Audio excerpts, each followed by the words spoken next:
Alright, today we're going to tie a Sulphur Soft Hackle. This is my favorite on the South Holston River. This uses orange thread. I would use 8/0. I got this here, but I would use 8/0 at the shop. For the body, underbody, for the body I'm going to use yellow D-rib. That way you'll have the orange underneath the yellow, and it highlights both the yellow and the orange, which is a sulphur. For the thorax, I like Awesome Possum because it wraps real easy, wraps real good, and still has some stuff flying off of it. What we're trying to tie is basically an emerger. It is a sulphur coming to the top of the water. We're going to use a partridge feather. You want to use you want to buy these things in whole capes. And as you can tell, this one has been tied off of a bunch. Hundreds of them off that. A AAA costs $27 and a AA is $20, and they're full of good feathers. If you buy the little bags, you're not going to pick of feathers at all much. Alrighty, let's go ahead and put another hook in and see if we can duplicate that one. Most of the time, why my flies are so unique is none of them are alike. That's the truth too. We come in here because they all look a little different. Go ahead and put down some orange thread. Wrap the hook with orange thread down the body. Come on back up. Stop about there. I don't know, what, 3/4 of the way up the hook, somewhere in that general area or a little more. Now you're going to take your D-rib, which is fantastic stuff. It's a hairline product. It's got a flat surface on one side and a round on the other. I'm going to tie the round toward me.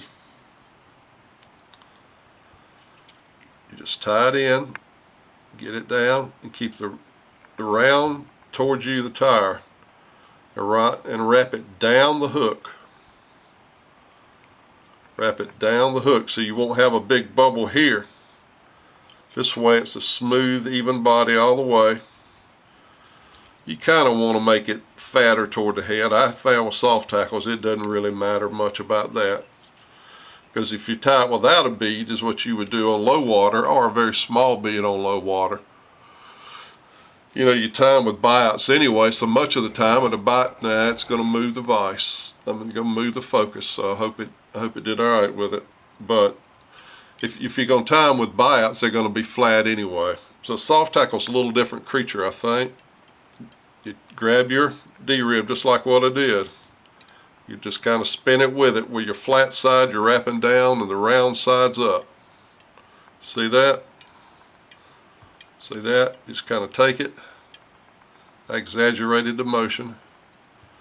Just wrap right on top, right in front of each other.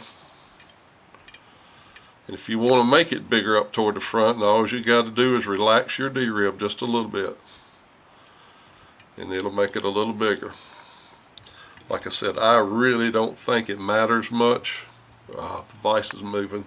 Apologies.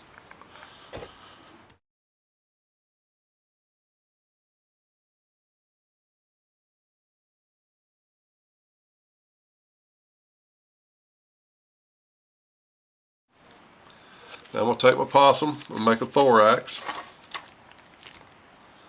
All you got to do is wet your fingers just a little bit. Don't get a whole lot out. I mean, you want a fairly good sized thorax, but you don't want it to be huge. You can tighten it up a little bit. And just start wrapping it. Leave a gap between it and the hook. It's going to be a pretty good sized thorax, which is fine. It'll just make the hackle stick out more. That'll be just fine.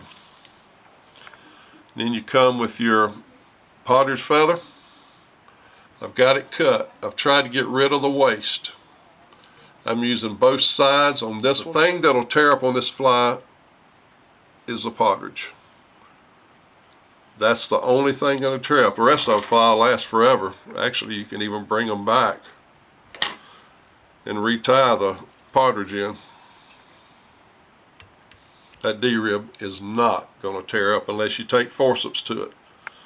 There's not a material alive going to stand forceps. It's just not going to do it. Bring my cage around. Come in here and get it. Wet it. Okay, come in here and wet it. Just take your time turning it. Make it lay right in front of each other. Alright. That ended up being about a turn and a half of both sides, which is really, for a high water fly, I like it.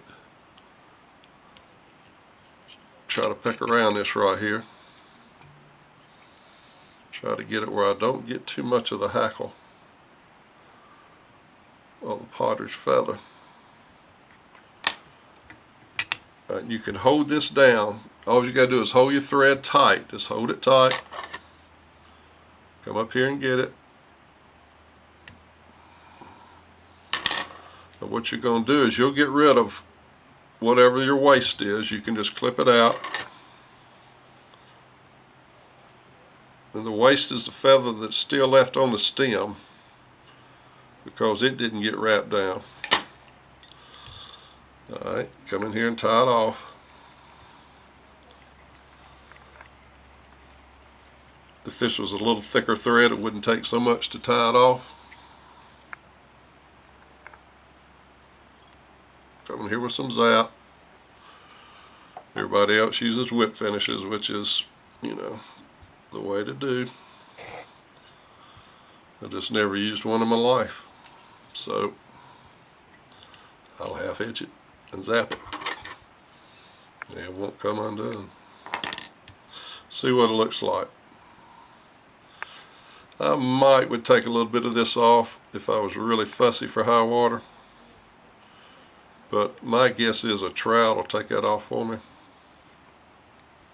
You can hammer them. Low water, not as heavy a bead. Same color. If you want to do a solid yellow, then do your yellow thread, yellow D-rib, and it'll be a solid yellow body.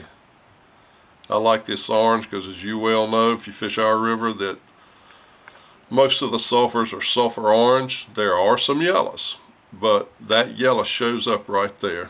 And that's it. I'm going to do it one slow turn.